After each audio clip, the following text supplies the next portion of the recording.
So as you can imagine, finding out that nurses are trying to kill babies, unborn babies at clinics with these chemical overdoses, especially when our son was planned, obviously made us very angry. So we went on to send a document with evidence to the International Court of Justice to stop and halt South Africa's genocide case against Israel because of what they are doing to their own people. Is still celebrating its victory at the International Court of Justice in its genocide case against Israel. Some experts are now raising concerns about what the verdict could mean for the country's international diplomacy and trade relations. The ICJ last Friday ordering Israel to prevent genocide in Gaza. Well, let's unpack the way forward now and what this could mean for example, trade acts like AGOA with the United States. I'm joined now by Dr. Kingsley Makubela, a former ambassador and chief state protocol of the country, but he's now a director at Risk Recon. Dr. Makubela, good afternoon and welcome to today, and thank you very much for your time. Are we seeing any signs of any fallout already out of the ICJ? I mean, we've been hearing so many things being said about America and AGOA and South Africa being isolated diplomatically. What are you seeing? Good afternoon, Raden. Raden, the first salvo has been fired when South Africa was contesting the seat of the Human Rights Council in Geneva. It was contesting against Morocco, and everyone else accepted the fact that South Africa stood a very good chance, given the track record of the country's human rights and so on. But given the change in global dynamics, South Africa was pushed aside. You can see that there were forces at play to really malign South Africa. So that was the first salvo. Of concern, Raden, it's a group of lawmakers in the United States who wrote a letter to Secretary Blinken, essentially saying that South Africa has identified itself as the enemy of Israel, and by extension, the enemy of Israel, of the United States. As you can hear in the news article, the document we sent got America's attention, and they wanted to make it look like the document was sent by an American lawmaker. The AMA has no ties to the government. The AMA is a church. Our documents were sent against the case against Israel, on Israel's behalf, to protect Israel from the false genocide case against Israel, because South Africa's government is murdering their own children with chemical weapon overdoses and trying to crush infants inside pregnant women's stomachs. So we sent this in against South Africa and America.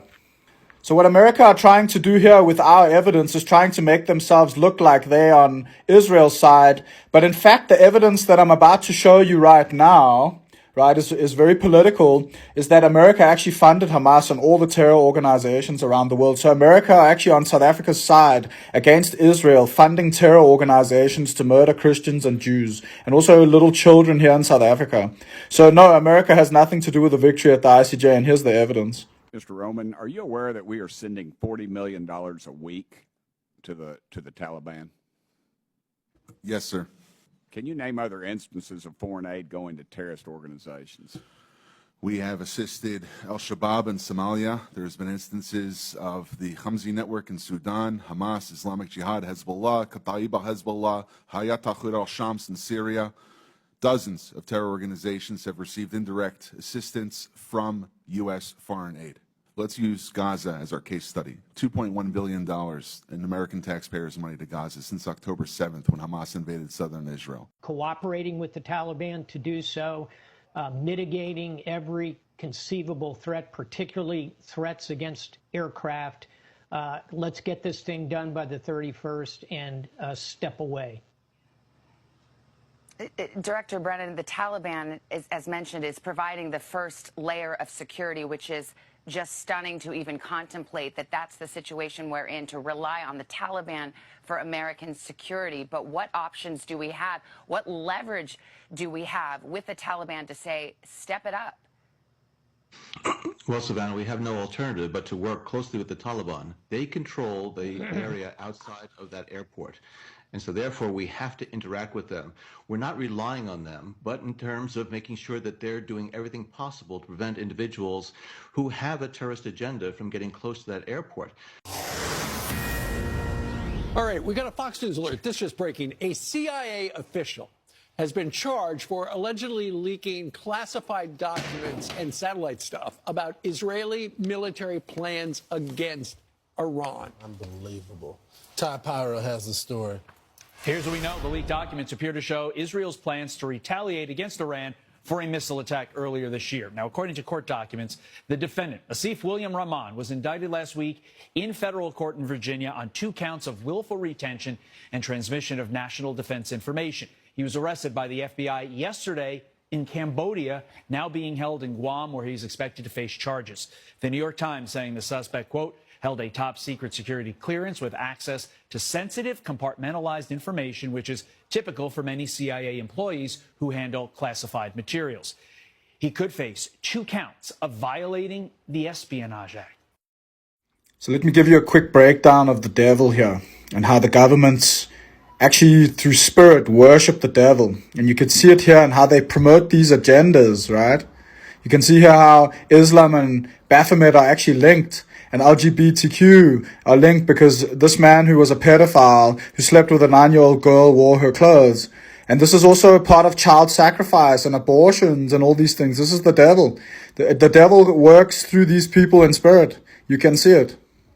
So as you can see, these people actually worship Satan and they'll do his deeds. So Satan works through these people in spirit. So they ritualistically kill children at clinics and make policies in the governments to kill unborn babies because they actually worship Satan. And so as you can see here, South Africa's government policy is not so different from America's. And they are on the same side. I mean, America funded Hamas. This is preparation for when Islam goes to court against the church in South Africa because we're the highest law. And you're going to see how much trouble they're in now. So check this out. The current South African head police service member, whatever they want to fucking call themselves. This man is a Hamas terrorist. And as you can see here, he's written a book about the future of Muslim family law in South Africa, which is amending child marriages into our constitution for religious purposes, as you can see here. And here you can see the Quran was revealed in Arabic. And here you can see that LGBTQs from Muslims, they are Hamas terrorists. And here you can see how they amended child marriages into our constitution. And here you can see why they want Islam in South Africa, because they want to, basically they've made it legal to kill Christians and non-Muslims. As you can see here, the ANC have insisted on amending Arabic for religious purposes into our constitution to try and override Christianity, which is the Antichrist. These are terrorists.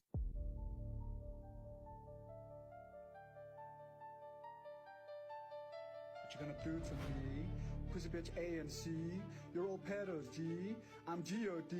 You can't do nothing to me. Cause in the Constitution, A and C, I'm the highest law, C. But maybe if you could read, G. Which you can't cause you're a pedo, G. Strike your woman, G. Religious purpose, B. The ANC amended it. So what you gonna do to me? I'm G-O-D. And there's nothing you can do to me. Cause I'm the highest law in the Constitution, G. So take a pedo constitution and get fucked, G. Fuck the police forever, G. Cause your pedophile constitution lovers, G. And I'm G-O-D. So what you gonna do to me? You're gonna do nothing to me. Cause you can't do nothing to me. Cause I'm the word of God in the flesh, B. The G-O-D. So get the fuck out of my country, B. Get the fuck out of Africa, G. But I'm going to make a video breaking down of how Muslims lie and deceive and why they're not a revelation from God and why they're from Satan and why everything they say is a lie. So here I've just put some screenshots because the Muslims and people from Islam will often lie and say the hadiths aren't authentic. But they follow the man. They follow this man's actions and what he condones, right? So you need to realize that they lie about everything. They even have to lie about their own pedophile scriptures, as you can see here, right?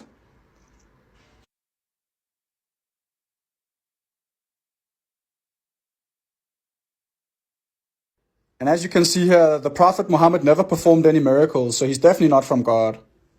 So I'm just putting this one here. So whoever tried to program Google to talk a whole bunch of horseshit, it didn't go so well. And as you can see, Google is actually making it better for us Christians to see here. So check the kind of psychology that Muslims have towards non-Christians and Jews, right? Chop their heads off, all these things that they want to do, right? Crucify the infidels, right? And I'm also going to provide some information about this stuff because infidels is actually also a kafir, the most racist word in South Africa. And the current police commissioner of the SAPS is actually advocating for slaughtering infidels / kafirs, right? So there's a major problem in the system right now because the person who claims to be righteous in the police force is actually advocating for all these things such as murder, killing infidels, child marriages, killing people that criticize Islam. Obviously, we're going to criticize Islam because it's not even a real religion and it comes from Satan. I mean, they're advocating for pedophiles here.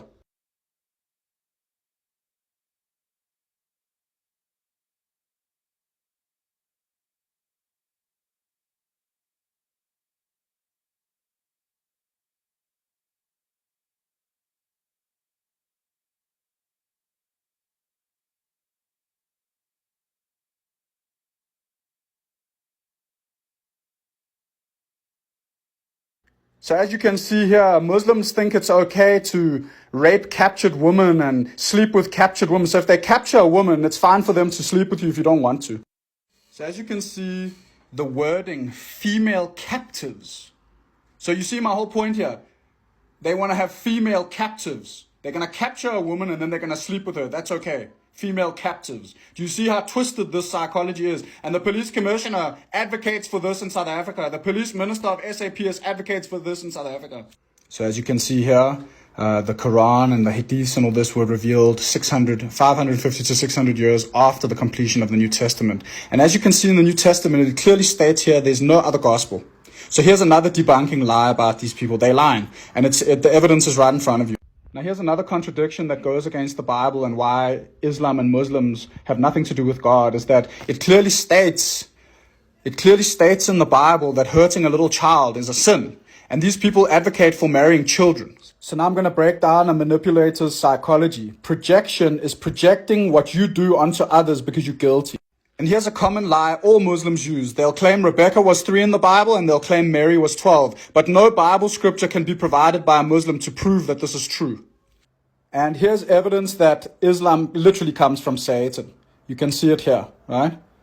And LGBTQ or LGBTQ, whatever they call themselves, is from Satan. As you can see, it's all linked. Islam and LGBTQ is linked. That's why the SAPS police stations are protecting this vulnerable group, LGBTQ, LGBTQ, whatever they call themselves, because they are Islamists. They are protecting pedophiles. Do you understand?